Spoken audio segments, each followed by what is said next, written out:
kuliah farmaseutika dasar ya, pertemuan pertama. Oke, untuk hari ini angkatan pertama ini adalah pertemuan perdana kita ya, mata kuliah ini. Kemudian apa kabar hari ini? Alhamdulillah. Jadi di sini antusiasmenya sangat tinggi ya untuk mata kuliah hari ini, apalagi ini yang perdana ya. Saya lihat ini semuanya hadir. Jadi untuk hari ini alhamdulillah hadir semua. Dan karena ini adalah pertemuan perdana kita, saya ingin memperkenalkan diri sebagai dosen farmaseutik ya hari ini ya. Farmaseutik itu terdiri atas 3 SKS ya. Jadi 3 SKS itu 2 teori, 1 praktek.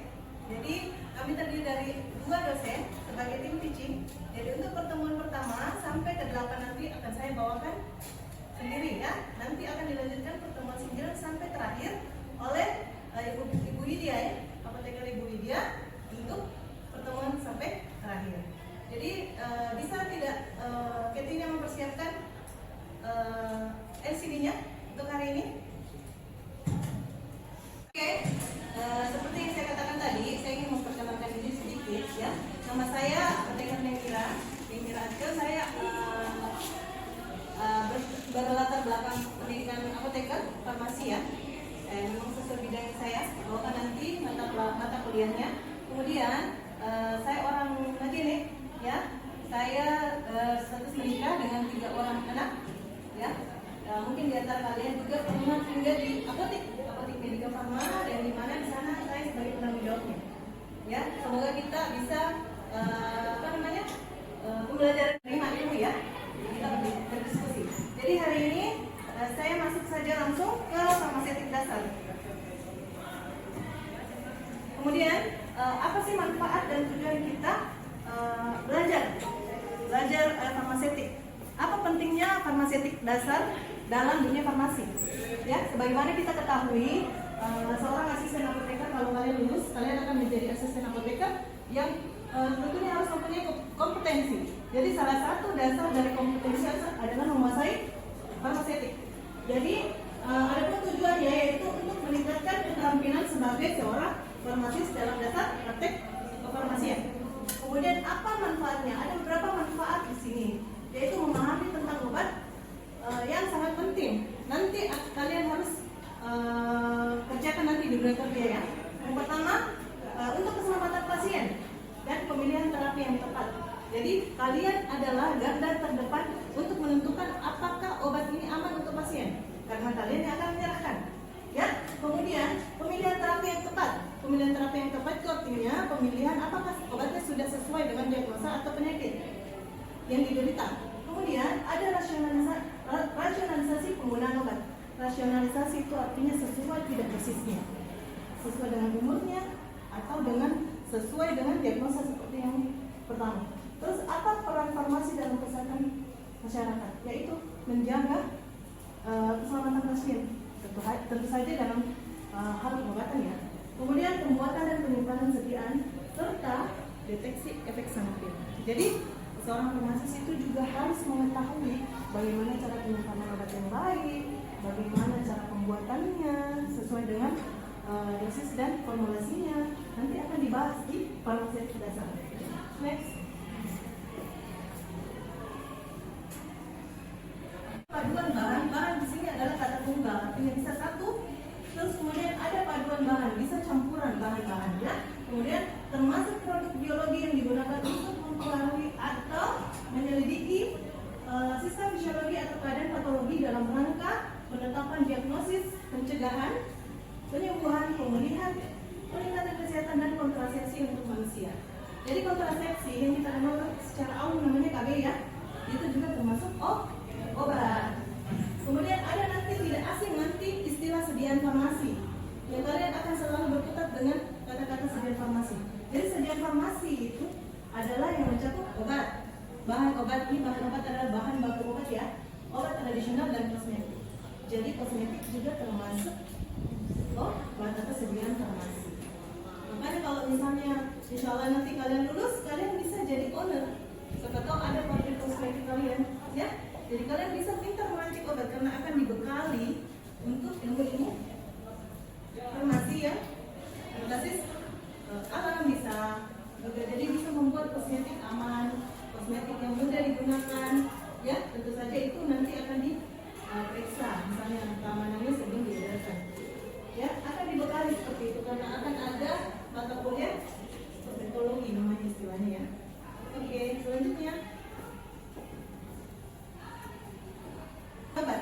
Ada beberapa 7 bagian besar tentang penggolongan obat. Yang pertama adalah kegunaan, cara penggunaan, cara kerja, sumber, bentuk sediaan, proses fisiologi dan biokimia serta Permenkes menurut Permenkes nomor 949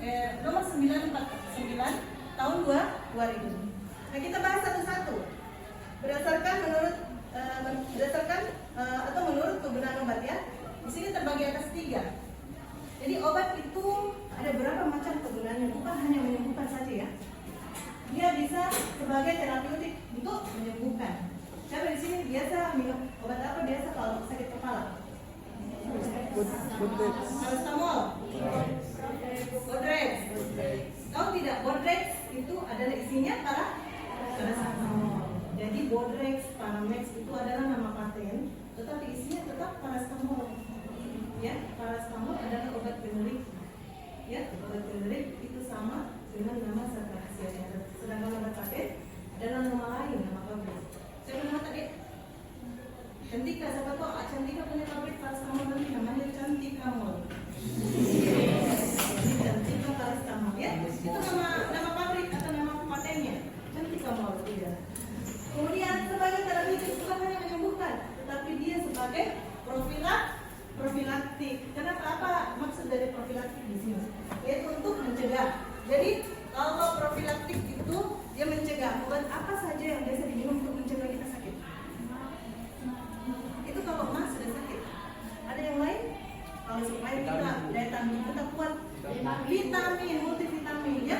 Multivitamin itu bekerja sebagai terapeutik di sini. Dia obat tetapi dia berhasil sebagai terapeutik untuk mencegah. Mencegah juga kehamilan. Apa namanya? LKB. Ya. Jadi obat itu banyak kegunaannya. Kemudian dia sebagai diagnostik. Diagnostik ini banyak digunakan di laboratorium. Digunakan sebagai misalnya kita inulin sebagai mendeteksi apakah ginjal kita berfungsi dengan baik. Itu untuk diagnosa atau mendeteksi atau mendiagnosis. Ya, banyak digunakan di laboratorium. Kemudian selanjutnya ya.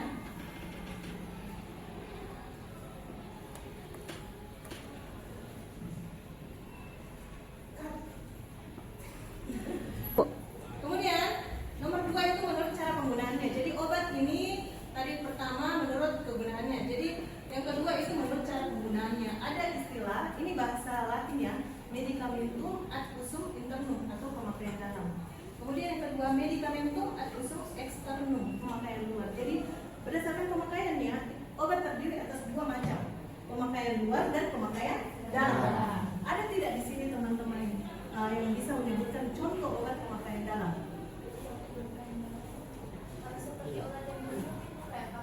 Betul, hebat sekali. Ya, jadi semua obat yang diminum melalui mulut, kemudian diabsorpsi masuk ke lambung, kemudian memberikan efek terhadap tubuh, atau bisa juga yang disuntikkan ke dalam tubuh seperti injeksi. Itu adalah namanya pemakaian dalam. Kalau pemakaian luar, ada yang tahu? Oh, balsem. Betul, yang dioles balsem, salep, bedak obat ya. Nah, itu pemakaian luar.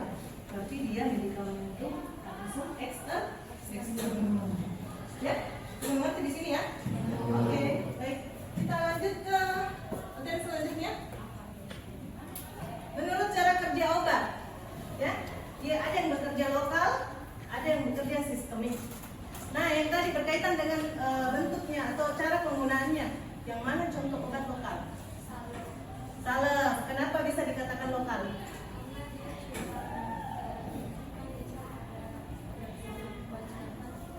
Iya, betul sekali, hebat.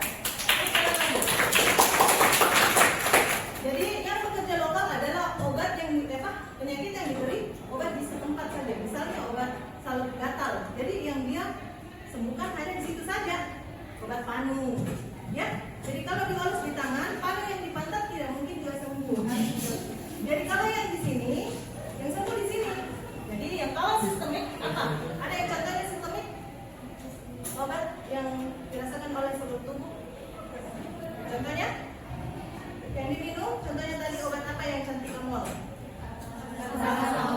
Jadi kalau sakit-sakit badan, kalau kita minum paracetamol atau sakit kepala itu bisa. Paracetamol itu fungsinya analgetik, antipiretik, mengurangi rasa sakit. Jadi seluruh tubuh sakit di mana saja kalau kita minum obat paracetamol bisa mengurangi rasa sakit. Jadi itu bekerjanya sistemik atau gitu ya. Mengerti? Oke, selanjutnya. Menurut sumber obat. Nah, sumber obat itu banyak ya, saudara-saudara. Jadi ada berapa macam ini di sini saya lihat. Ya, dari tumbuhan. Tumbuhan itu dari flora atau nabati ya. Misalnya dari misalnya digitalis Cina, minyak jarak. Ya, kemudian dari hewan atau dari fauna hayati misalnya minyak ikan. Contohnya minyak ikan apa? Ada kan biasa itu untuk vitamin anak-anak sirup.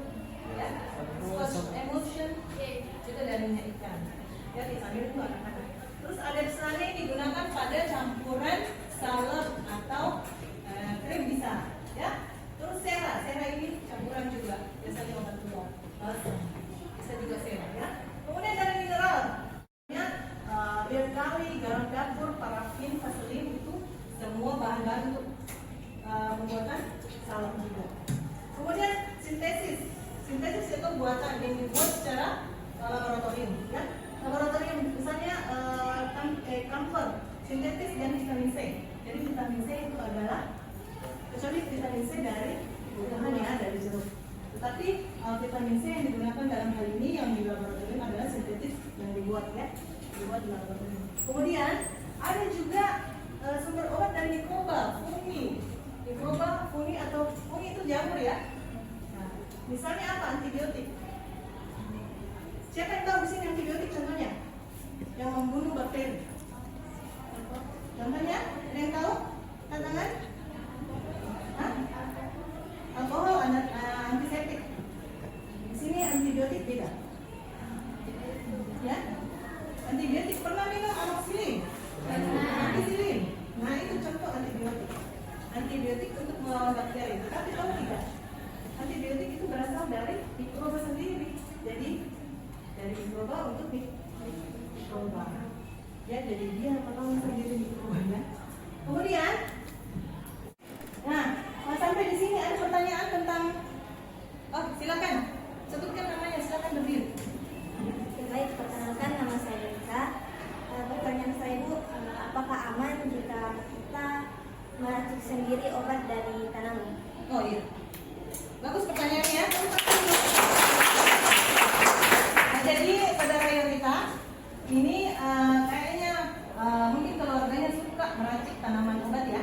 Mungkin turun temurun ya. Mungkin ada pengobatan tradisional ya yang digunakan. Secara normatif atau normal sebenarnya kalau memang selalu digunakan, misalnya kakek nenek kita atau ibu kita, orang tua kita ya, sudah menggunakan itu secara turun temurun, ya nggak apa-apa sebenarnya, nggak apa-apa untuk pemakaian sendiri selama itu sudah selalu digunakan, ya. Kecuali kalau kita mau memproduksi secara massal atau banyak atau selanjutnya, kemudian harus ada diuji oleh BPOM untuk mendapatkan izin edar. Seperti itu ya. Jadi kita tidak bisa sembarang menjual. Ya, kalau untuk sendiri dan itu pun sudah dilakukan berkali-kali, tidak apa-apa. Sudah jelas ya, Rita? Kemudian untuk pertemuan hari ini saya rasa cukup ya tentang obat-obatan. Jadi sebelum saya mengakhiri pertemuan kali ini, apakah ada saudara-saudara di antara saudara-saudara sekalian yang bisa menyimpulkan apa yang bisa di pembelajaran hari ini, apa yang bisa didapatkan dari pembelajaran ini? Silakan, siapa yang bisa menyimpulkan? Silakan. Sebutkan nama ya. Baik, perkenalkan nama saya Hasan Rajab. Kesimpulan kita pada hari ini, obat adalah bahan atau sediaan yang digunakan untuk mencegah, mengurangi, menyembuhkan penyakit atau mempengaruhi fungsi tubuh. Oh, oke. Jadi saya rasa sudah jelas ya untuk hari ini obat itu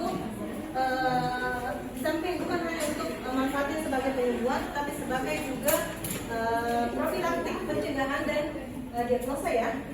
Jadi bantu nanti saya sempurnakan, sudah bagus kesimpulannya. Saya sempurnakan kesimpulannya, yaitu obat adalah bahan atau sediaan yang digunakan untuk mencegah, mengurangi, menyembuhkan penyakit atau mempengaruhi fungsi tubuh. Serta obat juga digolongkan berdasarkan kegunaan, cara penggunaan, cara kerja, sumber, bentuk sediaan, fungsi fisiologi dan biokimia, dan juga berdasarkan Permenkes tahun 2000. Jadi nanti pertemuan selanjutnya, sebelum kita memulai mata kuliah selanjutnya, Ibu akan memberikan tugas. Jadi sebelum kita memulai, kita akan mengulik kembali pertemuan apa yang didapatkan hari ini. Jadi Ibu akan memberikan semacam kuis, ya, untuk meningkatkan semangat belajar kalian, ya, dan untuk memudahkan kalian untuk belajar pada saat ujian. Jadi kuis sebelum kita memulai mata kuliah selanjutnya, ya. Jadi untuk membuat kalian lebih bisa mengingat kembali apa yang telah Ibu berikan. Dan hari ini saya ucapkan terima kasih kepada saudara-saudara semua atas antusiasme dan semangat kalian untuk mata kuliah, apalagi ini mata kuliah perdana ya untuk angkatan 2025. Jadi saya ucapkan terima kasih dan saya akhiri dengan wabillahi taufiq wal hidayah. Assalamualaikum warahmatullahi wabarakatuh.